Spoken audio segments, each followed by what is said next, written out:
I'm not fucking looking at you, bitch. Shut up. Yesterday, I posted this video knowing people would have some feelings on it. I knew people would have some questions why I reacted the way I did. A lot of people that have seen me live know I'm really fun when it comes to crowd work. Some people watched it and thought I was having an ego moment, and nothing could be further from the truth. So I figured I'd go through it with you guys and let you guys know exactly what was going on so that you guys could get a better understanding of why it was I handled it the way that I handled it. It probably won't be exactly what you guys are expecting.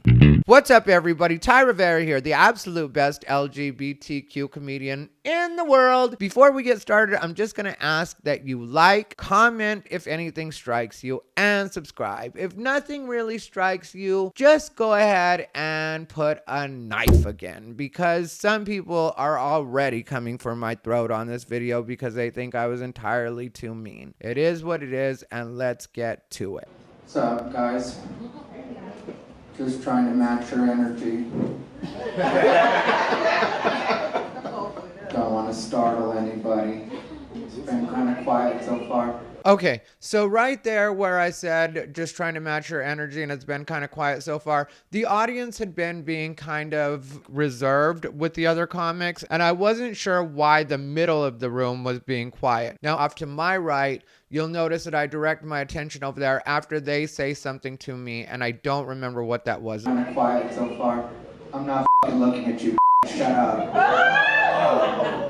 I'm not in the mood right now. But the reason that I reacted that way in that moment was because there was this table of 4 women that, like, technically that wasn't even a place that they were supposed to be seated. There at the Atlanta Comedy Theater, there's actually a hostess that'll seat people. And so she was seating people, and those women had decided to push 2 tables together so that they could sit sort of like a judge's table, which it's cool if you want to do that, but don't make the mistake of thinking you're going to run my show. Yeah, well, I'm just telling. Was that too much? Okay, then you can leave now. I'm the headliner. The show's over. Yeah. No. Sorry. Now, when I say you can leave now, I'm the headliner, that may sound bitchy to some people, but really, that's the way I feel about it. When people get upset at something I'm doing or they don't like what I'm doing, if I'm headlining, I'm going last. So if you're not liking what's happening at the show during that time, there's nothing else that's going to happen. I'm the end of the show. So unless you decide you like me or I turn it around in some way for you, which I'm not going to go out of my way to try to turn this around and make this a situation that those women were particularly comfortable at. I wasn't concerned at all with their comfort level. I wasn't at all trying to keep them. Technically, I wanted to get rid of them at this point. So everything I'm doing is with that in mind. She said we came to the wrong show then. That's what she said at that point. Yeah, I guess you did. Yeah, I don't mean to have it reflect on you guys, because actually you guys are the people that I want to perform for. This side of the room I'm not trying to f*** with right now. I'll just be honest about that. Good. Then you can pay your tab and get out.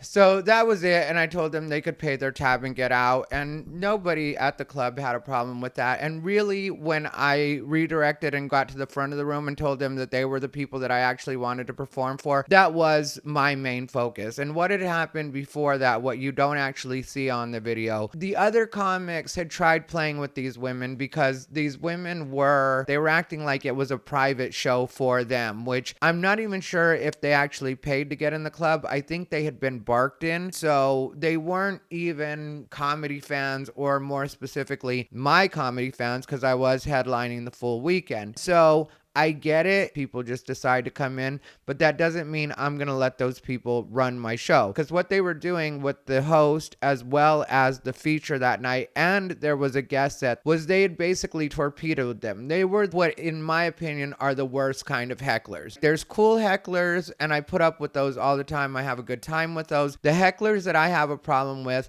are the ones that will purposely throw a wrench in my set. I especially remember them doing it to the guy that was in the feature spot, Ty Colgate is his name. And they torpedoed his entire set because he's got to stay fun, friendly, and light because he's not headlining the show. He's doing the feature set. So he's doing his best to do what he's supposed to do as a professional.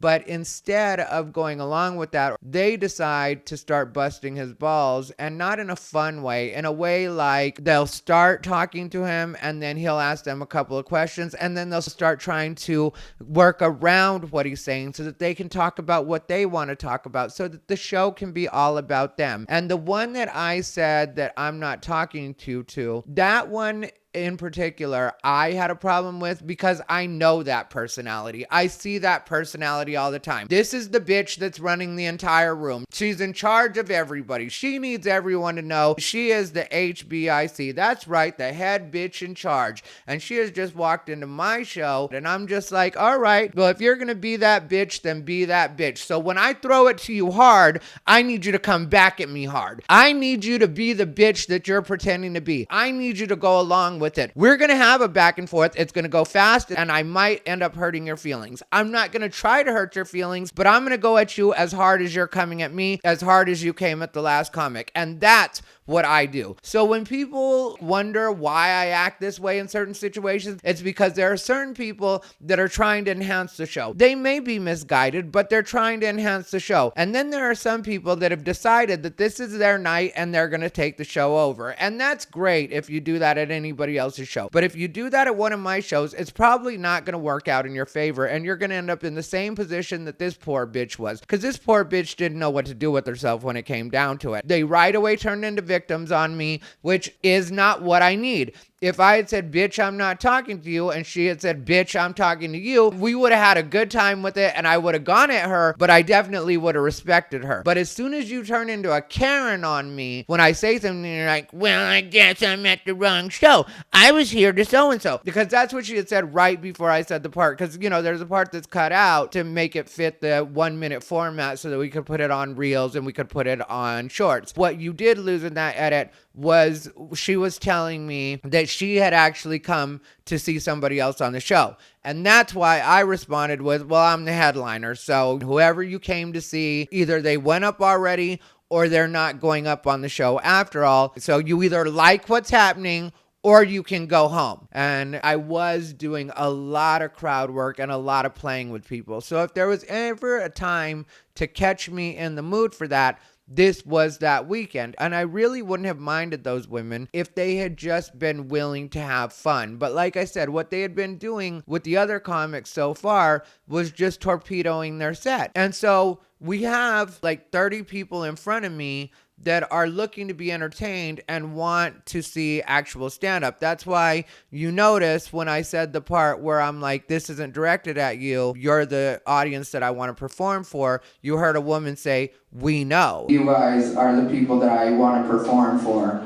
So if I have to sacrifice this little table of 4 that's already had their drinks, already had their fill, you've gotten to be the star for this long of the show. Now I'm on, so I want to have fun with the people that are directly in front of me. And I knew because of the way that they were acting, like I said, they were a little bit more reserved, that I had my work cut out for these people. So I need full concentration to give these people the show that they actually came for. It was the Saturday Late Show. So usually that's a really fun show. And I just needed to extract these 4 people. So that's what I needed to happen at that point. And when they went into victim mode, because all 4 of them went into victim mode, understand, not only were they trying to heckle, not only were they trying to torpedo the other comic sets, one of them was on Facebook and the host had asked her right before I went up. He was like, what are you doing on your phone? Because she's sitting first row off to the side, but first row, and she's on her phone.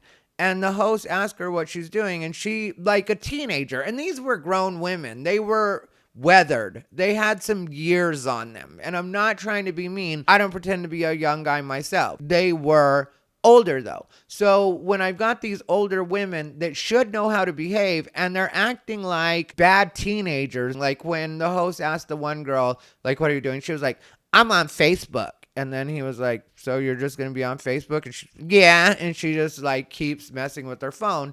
And it's like, okay, I can see this table really doesn't respect what's going on. And I'm not going to allow you to do that because I've got other people that are right in front of me that want an actual show. So if you want to be the star of the show, go to one of the local bars and be the star of the show there. I'm sure you can find an audience to court in that situation, but at the show that I'm headlining, I want to make sure that the audience in general has a good time. I don't want to turn it into your own personal show. If you want your own personal show with me, that is very possible. It's going to be expensive because I'm going to end up having to travel to your living room or wherever it is that you're at, but I will 100% do that. Like I said, it will be expensive. It's not going to be cheap for me to do a one-on-one show for you or bring a group. I mean, like, I'm going to charge you enough that I don't care how many people show up.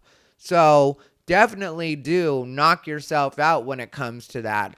But understand that this show that I was doing, where we have actual audience and they're not your friends, I'm not going to pretend like you're in charge and I'm not going to pretend like you're running things. The night before, on the late show Friday, we had one woman that was a strong personality like that. And then I went up, she said something, I cursed her out immediately. She came right back at me and we spent an entire hour just going back and forth. Like me, her, she had this guy with her. His name was Jason. Smitty was what we were calling him. I'm sure I'll put up some footage from that coming up. And then we also had Jordan and Colton, I think his name was, or yeah, it was Jordan and Colton, and they were a gay couple. And so I just kept playing with them all night, and I was saying stuff like that. Like at a point, that woman told me she was a C word, the one from Friday night, and so I kept calling her a C word all night. I was cussing them out. I was playing with the gay couple because the gay couple was super chill, but they were giving a lot of information about themselves. But then when it came to Schmitty and the C word, Charlotte was her name, and she had said it like that, you know, with a very southern, my name is Charlotte. And so I kept referring to her as either the C word or Charlotte. And so I was in the mood to have fun, but I'm just not going to make my entire show about you. So that's the reason I reacted the way I did. If you guys want to see more videos, I'll be posting more stuff coming up. Instagram, YouTube, Facebook, everywhere you can imagine. So thanks so much for watching. This has been Ty Rivera, the absolute best LGBTQ comedian in the world.